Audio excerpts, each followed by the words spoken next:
All right. Hi, everyone. Thank you so much for coming tonight. My name is Cassidy Westron. I'm the Public Programs Coordinator here at the List Visual Arts Center. And tonight we're here for a graduate student talk with Daniel Pillis. This is a series where we invite graduate students to expand on our exhibitions using their expertise in a similar subject matter and to see how art and research are overlapping on MIT's campus. Tonight we'll be hearing from Daniel Pillis, an MS candidate in the Media, Arts, and Sciences at MIT Media Lab. They're an interdisciplinary researcher and artist specializing in performance capture, mixed reality, and interactive computer graphics, whose research is driven by a fascination with the intersection of technology and human experience, exploring how we can use new techniques in computational representation to visualize and interact with our personal memories. In this talk, Pillis will discuss his own work on creating novel interfaces that enhance memory visualization while drawing on their research in performance capture, mixed reality, and interactive computer graphics. Pillis will use his research to expand on Jeremy Couillard's practice that explores interactive video game technologies, connecting it to new fields in virtual production, brain-computer interfaces, and AI-driven simulations of our past experiences. At the end, we'll have a Q&A where you'll have a chance to ask any questions you may have. And yes, so thank you so much for coming here and showing interest in our programming. And I'll hand it over to Pillis here. Thank you, Cassidy. Thank you so much.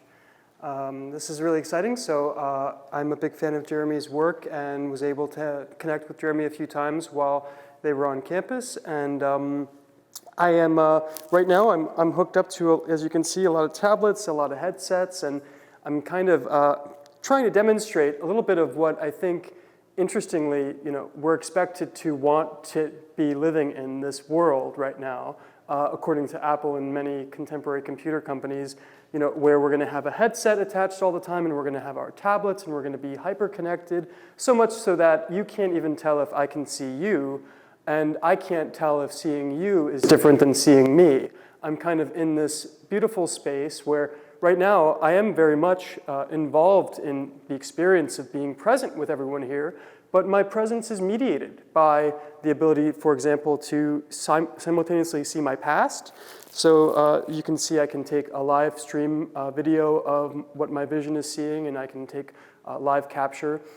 So this is an Apple Vision Pro. This is a contemporary technology released about 8 months ago by Apple. It's a little too expensive for most people in the consumer market to be exploring, but I think it is, for me and for many people in XR and mixed reality, the pinnacle of a lot of development in this field that's been going on for nearly 40 years. I want to pause and just step back and take this off. So I'll say that if you're home or present with me in the room, you're encouraged to switch into clicking on the QR code or the bit.ly link, which has been shared and is also available in the room. And this will give you a slide presentation, which I encourage you to peruse on your own. The slide presentation can be interacted with by clicking on the main areas in the slide, or alternately, a button will appear once you're in those sections, and you can click to the right of the main slide in order to move around. So you can navigate the slideshow by either clicking on the white on your tablet. I encourage you to use the wide view. Or you can see it through different just taps to the right where a button interface sometimes appears. If you have trouble with this, just always click to the right, and eventually you'll find that the button is triggered. So this slideshow interface gives you a little bit of an overview of the work that I'm going to talk about today. So as Cassidy mentioned, I am a researcher here at MIT. I'm currently working mostly with a vision research project that is connected to the Apple Vision Pro and other augmented reality, mixed reality displays. And in my past background work, I've been exploring this for about a decade now as the evolution of these technologies has gone on. I started this project of this kind of research project in 2016 at Carnegie Mellon. I created a simulation that was a physical simulation of my grandmother's house. My grandmother at the time was in her 90s, and I recreated her house, and if you're in the slideshow, you can go in the left corner, you'll see images from that installation. So I recreated her house as a physical space, and it was, for me, an experiment in what now I consider temporal telepresence. So it's the experience of telepresence in the past, being able to navigate through the past and present through technology or through objects or through different mediated experiences. So for my grandmother, who was in her 90s, a lot of her past was gone to her, but the objects that constituted her past memory were very much physical, enduring, and permanent. Now, this issue has become ever more prescient as we move into the domain you see in Couillard's work, which is of the domain of the virtual object. So now we have virtual domains, we have completely computer-generated simulations of our experiences, which don't have the same physical remnants as the life of the past, where we had environments and objects that constituted all of our experiences. So this project evolved. Grandmother's house was mostly object-based, but it evolved into a computer graphics simulation. So I was able to extract the motion paths of my grandmother's movements through her house and reconstitute her eye gaze, her egocentric perspective, as a virtual camera within a simulation of the physical space of her past home. This allowed me to create a sense of her egocentric perspective, what it was like to be my grandmother, to see through her eyes. And this was the closest I could do in this physical recreation of extrapolating from digital content that she left behind, her experience of viewing the world through video cameras that she handheld, and extrapolating her movements and her perspective and displacing it into the virtual environment. So this project was really about exploring that space between the physical and then what traces we leave in the physical that allow us to reconnect with it in the future when it becomes the past. Now, this project evolved when I found a robot, and the robot happened to be made by a former MIT student named Ivan Sutherland. Ivan Sutherland, if you're not familiar, is considered, especially in the domain of Jeremy Couillard's work, to be quite a significant figure in that in the 1960s here at MIT, Sutherland created the first computer graphics interface, Sketchpad. So prior to Sutherland's work, his MS thesis, his PhD thesis here, there was only text input for computer interactions. There was no computer-generated image. So Sutherland really developed the first program, Sketchpad, which allowed you to drag and drop squares and circles and draft and use this fundamental arc. At the time, it was a kind of fundamental CAD-based system. Now, Sutherland then went on to Harvard, and at Harvard, Sutherland made the first virtual reality interface, which was technically, it's not called, as many people mistakenly assume, the Sword of Damocles, but it was a system that was based on a head-mounted display attached to a Sword of Damocles. That was the name of the actual rig. And if you ever Google the Sword of Damocles, you'll find Sutherland's Harvard project in the 1970s. And this was the first augmented reality display, very much like you see on me right now, the Vision Pro.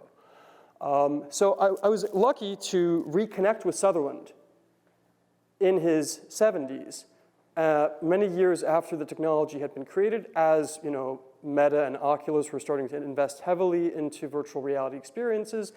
And I was able to create an experience of Sutherland's life in this contemporary virtual reality project system, which explored his sense of the past through the crude computer graphics that he had created in his time here at MIT. So this was the beginning of a series of projects that explored how we can constitute people's personal histories through different simulations and enable them to re-experience past moments, building on my grandmother's house project, moving into Sutherland to explore how it's deeply embedded in computer visualization culture. And then finally, this was culminated in another large-scale project, which was a recreation of the founding fathers of artificial intelligence, Alan Newell and Herbert Simon. You can see on the left. It was a simulation of their offices that I physically recreated and then overlaid with a dense augmented reality interface comprising 316,000 documents from their archives. So their archives constitute the first record we have of what we now know to be artificial intelligence, the biggest buzzword, right, of the last few years. And if you know the history, Newell and Simon were two people at the first conference at Dartmouth who coined the term artificial intelligence with a number of other people at MIT, namely Minsky and others you are familiar with. And Newell and Simon's work laid the groundwork with a project called The Logic Theorist, which was an interface that allowed them to hypothetically think about what a thinking machine could constitute, what it would mean for a machine to think. Now, of course, at the time, these ideas were already deeply seated and rooted in Alan Turing's work and many other people in the field, but Newell and Simon were people who really pushed it forward. And by reconstituting their physical space as a real simulation at the time, and then overlaying in it augmented reality interactions, I was thinking about how the room itself, how the space itself would allow them to continue to exist. What would it mean for AI to embody the people who made AI, and how would AI be embodied in the environment of those people? So by re-embodying them in their environment, they at the time were of course deceased, I was exploring how AI is embodied in objects and in ephemera and in experiences, kind of an evolution of my grandmother's house as a way that we think about objects creating human experience, then really thinking about it in this context of artificial intelligence, along the way looking at how we're embodied through computer graphics. So this work culminated in a number of projects. So Sutherland was a major figure at University of Ohio. He's working with people like Ed Catmull and Fred Park, and people who went on to really lay the groundwork also for Pixar and for Adobe. So his first generation of students in the 1970s are the people who went on to invent computer graphics as we know it today. So if you see Couillard's work, you think of the shaders, the Unity, the Unreal, the gaming system used to create these environments. All of it's rooted in the work that Sutherland and his students at University of Utah created in the 1970s and 80s. So one of those people, Ed Catmull, who later went on to be the founding director of Pixar, made a densely recreated a version of his hand that was, you can see in the bottom left corner, that was made by creating a plaster cast of his physical hand and then mapping out the geometry and then reconstituting the geometry as a virtual hand. Catmull also made a recreation of his wife, which was in collaboration with Fred Park, who's down at Texas right now, considered to be the first digital simulation of the human face. So again, looking at Couillard's work, these abstractions of the human face, thinking about how these dense dystopians are represented through geometry, it's all rooted in a lot of the fundamental issues in computer representation, which date back to Catmull's work and Park's work and the work that was coming out of University of Utah. So along the way, just for context, I'll discuss, you can see in the slideshow, if you're new, you can click with your phone on the QR code link on the poster there, or access the link on the bottom of the screen. And through that link, you can view the slides that I'm talking about here dynamically. So along the way, I also was exploring a number of other figures, including Andy Warhol.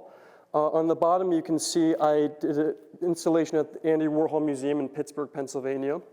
Now, this was, again, this ongoing interest in temporal telepresence, which has continued to this day.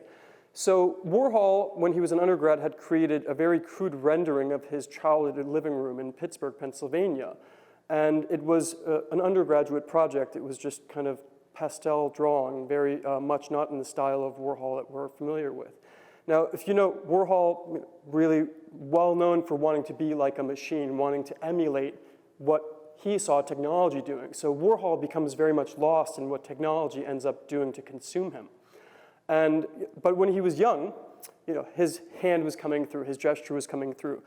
So he did this very crude drawing of his childhood home, and I loved it. I fell in love with it. It was in the Warhol Museum because, first of all, it looked nothing like the Warhol we know. So, we look at Couillard's work. Do we think we know Couillard through these shapes that he's choosing? Well, as artists, we're always representing ourselves somehow through what we do, but computers often get in the way. So one of the things that I was really attracted to was the nature of Warhol's early brushstroke. So I took the image of his childhood home. I extracted all of the objects using object recognition, computer vision filters, and then I 3D printed the objects from his living room and then replaced them in the facade of his museum, so that when you went to his museum, you actually were seeing a kind of brushstroke rendition in 3D prints of his living room of his childhood home, taking the past, bringing it into the present, using technology to connect us across time, a reoccurring thread in all of my work. So most recently, if you go to the right, you can see a project that is, I think, most in line with what Couillard is doing, and my most recent project here at the Media Lab, which was the 220 Jefferson Drive simulation. So I bring this to the present for a few reasons. To say that I brought two props with me today, and those who are here, you can try these out after the talk. This is Meta's Project Aria, which is a pair of glasses that are a research project that Meta, of course, Facebook, et cetera, has made. And these glasses take real-time photos and high-resolution video of your entire life. So these are a little more advanced than what is more on the market right now in terms of Ray-Ban has released a version of Meta's glasses. These are a research project that streams your constant content and allows you to record lots of high-resolution egocentric video. And they're a research project intended to be used as a computer vision resource for object segmentation, for motion tracking, for distilling from human vision and the experience of human vision through mediated visual recording, all of the different ways that we interpret the world. To go back into AI, to re-embody AI, to create this really rich, amazing resource for artificial intelligence for the future. So I bring these in today because one of the things that they'll do is when you wear these, you can create high-resolution artifacts of everything you see that are 3D rendered computer graphics simulations. So I can capture my whole experience right now of this room, and I could visualize it using a technique called Gaussian splatting and have a 3D model of the space I'm in. I could do it through my motion, through my experience. I could create a trail of Gaussian splats. So in effect, using these cameras, we can create a high-resolution reservoir of our entire personal experience. And so that's what my thesis work here at MIT has been focused on, namely through temporal telepresence, creating a simulation of a family's entire home by creating a digital twin of all of the objects in their life. So creating this digital twin allowed me to create a space similar to the space you see here in Couillard's work, where the family could then re-enter their past in a virtual simulation interaction based on all the objects and environments that they had lived in. And Couillard, when he talked last week, he talked about how a lot of the ideas in his simulations come from his real life. So he's really drawing from interactions he has with people and moments from his experience and rendering them in a much more surreal palette. But what I was doing was creating a high-resolution simulation of real life for people to be able to re-experience their past in, using the same fundamental techniques, though, as you see here. And I think that the big difference is just exploring Gaussian splatting if you're interested in computer graphics. Couillard's work in this case is done in Unreal Engine, and they're all hard computer graphics, they're hard surface models. I think that he talked to me about how he did create a custom shader that allows for this kind of rich, flattening of all of the texture. But for the most part, in the Unreal game environment, Couillard's operating in a known space with the computer graphics algorithms and the rendering. The difference is now there's a new set of very, very sophisticated techniques, Gaussian splatting. And if you look at the bottom right slide, you can see that I've created these different Gaussian splats of all of the objects from the home, recreated the environments of the home, replaced the humans from the space, from their past experience, into the place of the past, and then created different interaction simulations where they can go back into those places. Now, the final result of this has taken a number of different forms, but one of them was just what I'll let you all, if you're here today, try, is in the Vision Pro, I can take, and I did take a number of photos or videos of this present moment, and it's very surreal to see how the future of this medium is going to evolve, because I can then see those moments I captured overlaid in the present again. So I can take a video of you, and I can take a photo of you, and I can then kind of shift to my right, and I'll still see you there, but I'll see you 10 minutes ago. And I'll see you kind of co-present with yourself in the past and the present. It's a very rich territory that I don't know to what degree they're aware of exploring in terms of creating this. This is the new camera, right? It's just their camera. It really dynamically lets you map your past into your present. And that was one of the major research areas of this past project, 220 Jefferson simulation. I was able to take the simulation of the past home, bring it into the present home, which is a different home, and then through a virtual reality headset, reproject the family's life into their present environment. So using the VR headset, they were able to be both in their present and their past simultaneously. And I gathered data on how it felt to be there. I'm doing right now an EEG study using brain-computer interfaces to understand better how the brain is experiencing these complex interweavings of past and present. And I collected data on how it affects their memory. So there's lots of fundamental applications for this, for allowing people to create simulations of their memory to hopefully preserve them as they grow and progress through life. So I think that the technology that we're working in is really exciting. I will end with a poem that I have prepared, and I will be prepared to also answer questions. And I will share the headsets if you'd like to try them on. So many of you are familiar with this poem. It's one of my favorite. I think it's appropriate. I chose it because of Couillard. A Martian sends a postcard home.